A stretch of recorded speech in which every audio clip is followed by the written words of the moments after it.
앞쪽으로 삼성대가 보입니다.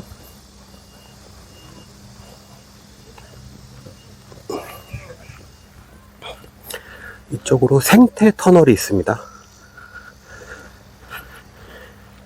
안으로 들어가면 시원하겠습니다. 여기도 이쁜 꽃밭이 준비되고 있습니다. 아마 좀 있으면 꽃들이 만발하지 않을까 생각이 됩니다. 아직은 찐 가을이 안 와가지고 아마 그때를 기다리면서 준비를 하고 계신 것으로 보입니다. 나무 밑으로 이쁜 연인이 사진을 찍고 있습니다. 우리나라 사람들 사진 찍는 거 참 좋아합니다. 자, 다양한 건물터, 저쪽 월성이고 다양한 건물터들이 보이고 있습니다. 여기가 경주 동부 사적지대가 되겠습니다.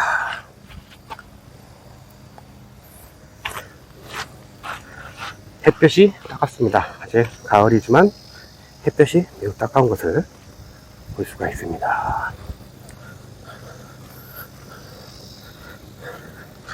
여러 건물지들이 보이고 있습니다.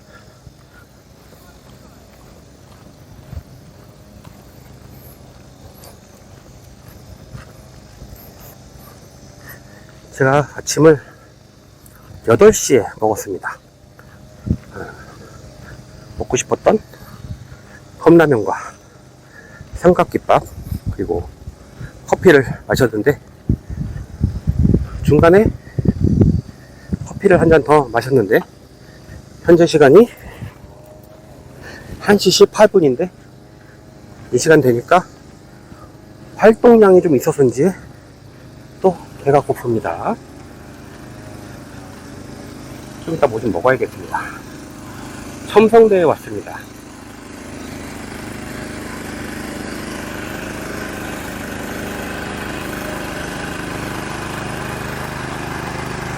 첨성대를 모르시는 분은 안 계시죠? 첨성대는 안에 들어가서 봐도 되지만 이렇게 밖에서도 충분히 볼 수 있습니다. 가까이서 본다고 별로 달라질 것도 없습니다.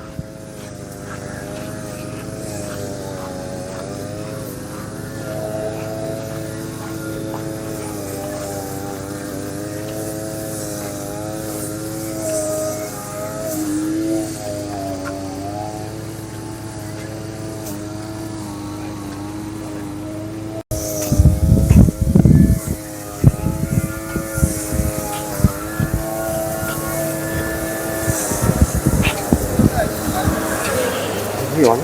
수경이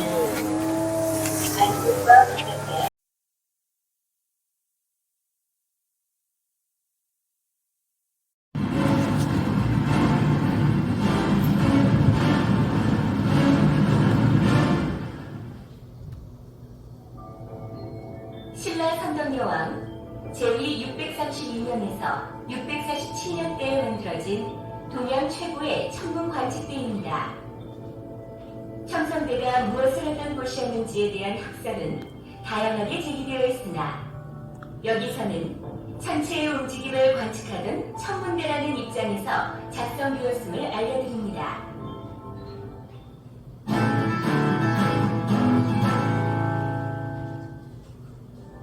첨성대를 만드는 첫 단계로 기초가 될 땅을 튼튼히 다진 뒤에 기반부를 설치합니다. 몸통의 단을 한 층씩 올릴 때마다 그 높이만큼 안쪽과 바깥에 흙을 채워 흙비계를 만듭니다. 흙비계를 이용하여 무거운 허강함을 옮기고 차례차례 쌓아 올렸을 것으로 추정됩니다. 첨성대 완성 후 흙비계를 조금씩 제거하며 첨성대 표면을 다듬고 정렬한 것으로 추정됩니다. 겉에 있던 흙비계는 전부 제거했지만 첨성대 창 안쪽 아래에 있던 흙은 그대로 남겨두었습니다. 신라인의 높은 건축 기술에 의해 완성된 첨성대는 갖가지 비밀을 품고서 천년의 세월을 우리와 함께 했습니다.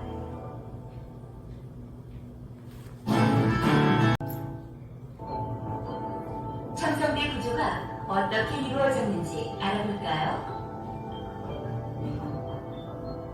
첨성대는 화강암을 10m 정도 높이로 쌓아올린 섬으로 위쪽은 모나고 몸통은 둥그러 직선과 곡선의 조화가 아름다우며 맨 아래 사각형으로 된 기단부의 남쪽 면은 하늘의 북불칠성을 바라보는 방향과 일치합니다.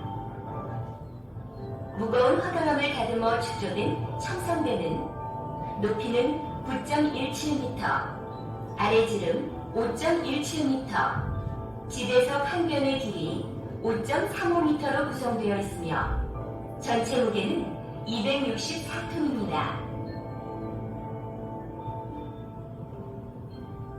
27단 27대 선덕여왕을 상징합니다. 점자 모양의 돌 한 단, 28단, 기본 별자리 28수를 상징합니다. 12단 더하기 12단, 24절기 의미, 기단석 1단, 29단, 음력의 한 달을 의미합니다. 첨성대에 사용된 돌의 개수, 대략 361.5개, 4년 평균 음력의 1년의 날수. 오늘날까지 첨성대가 무너지지 않은 이유는 기단부 바로 아래에 땅을 파고 난 후 흙과 돌을 번갈아 채워가며 단단히 다짐으로써 첨성대의 무게를 견딜 수 있게 지반을 마련하였기 때문입니다. 이게 몇 년 된 거잖아요. 이게 오래지. 첨성대의 안쪽은 중간 지점 약간 아래인 12단까지 흙이 차 있어 첨성대 전체 구조를 안정시키고 오르내릴 때의 바닥 역할도 했던 것으로 생각됩니다. 하단부 내부 안쪽을 채우고 있는 흙은 첨성대를 구성하는 돌들을 서로 든든하게 잡아주고 있으며 특히 흙에 섞여있는 굵은 자갈은 물이 잘 빠지라고 넣은 것으로 생각됩니다. 석단의 중간 창문 창문을 관측하던 신라인들이 드나들던 창문은 남쪽을 향하고 있어 춘분과 추분 때는 햇빛이 첨성대 밑바닥까지 완전히 비춰주고 하지와 둥지 때는 완전히 사라져서 추나추동, 다시 말해 사계절을 나누는 분점의 역할을 했을 것으로 생각됩니다. 4개의 장대석, 장대석의 모양으로 보아 첨성대 안쪽에서 사다리를 걸쳐놓은 거치대로 쓰였을 것으로 생각됩니다. 첨성대 상단부는 널쩍한 판석이 절반만 걸쳐져 있고 나머지는 비어있어서 이를 신라인들이 드나들었을 것으로 생각됩니다.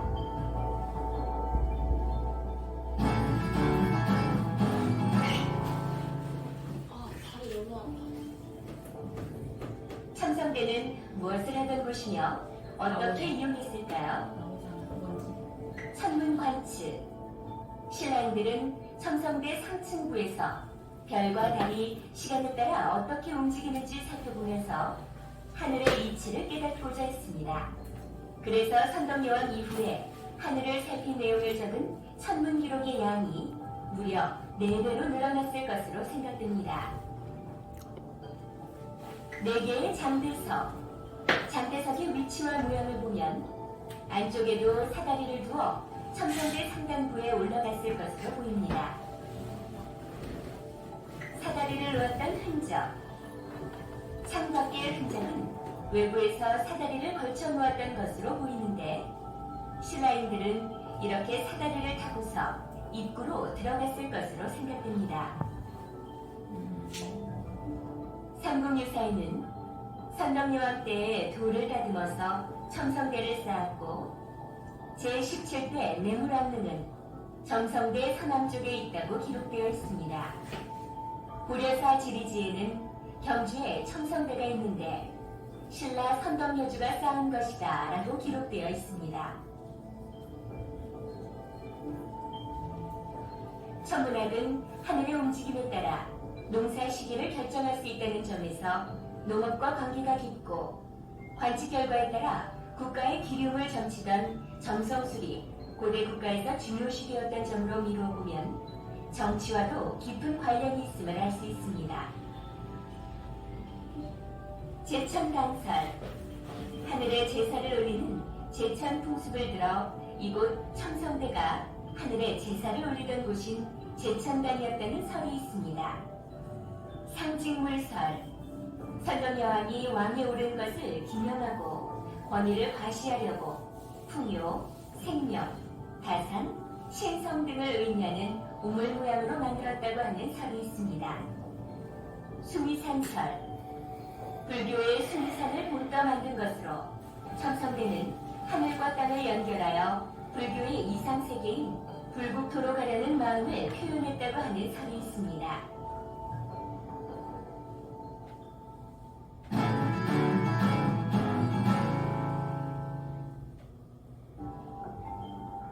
신라 천년 역사에서 최초로 여왕에 오른 선덕여왕은 어질고 지혜로운 자질을 갖추고 있었지만 여왕이었기 때문에 정치적, 외교적으로 많은 어려움을 겪었다고 합니다. 자신이 처한 어려움을 헤쳐나갈 판로가 필요했고 그래서 만든 것이 바로 우물 모양으로 만들어진 첨성대랍니다. 또한 선덕여왕은 신의 권위를 빌어오기 위해 땅과 하늘을 이어주는 통로가 필요했습니다. 첨성대가 마치 땅속에 있는 우물을 땅 위로 끌어올린 듯한 모양새를 하고 있는 것도 신에게 다다르기 위한 선덕여왕의 바램을 하나의 상징물로 표현한 것으로 보입니다. 첫째, 향기 없는 무란꽃 이야기. 진평왕 때에 보낸 무란 그림에 나비가 없는 것을 보고 그 꽃에 향기가 없음을 미리 알았다. 그리고 그때 함께 보내온 무란씨를 심어 꽃이 피었는데 과연 향기가 없었다. 신하들이 향기가 없음을 미리 한 이유를 묻자 덕만공주는 꽃 그림에 나비가 없음을 보고 알았다고 한다.